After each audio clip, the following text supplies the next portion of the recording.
আর আমরা যাচ্ছি অনুষ্ঠান দেখার জন্য। আপনারা আমার সাথেই থাকবেন, আপনাদেরকে দেখানোর চেষ্টা করব।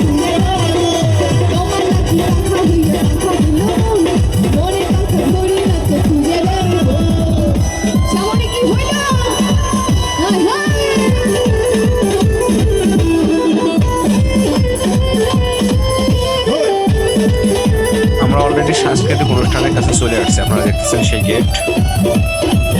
আপনাদের যদি আমার এই অনুষ্ঠানের ভিডিওগুলো ভালো লাগে বা এই সংগুলো যদি আপনাদের প্রয়োজন হয়, তাহলে আপনারা আমার ইউটিউব চ্যানেলে যা সার্চ করতে পারেন। আমার ইউটিউব চ্যানেলের নাম হচ্ছে টপ অন রিয়ান। ওখানে আমার সব ধরনের এইসব ভিডিও আছে। তো ধন্যবাদ।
चुपी चुपी बोलो चले जाओगे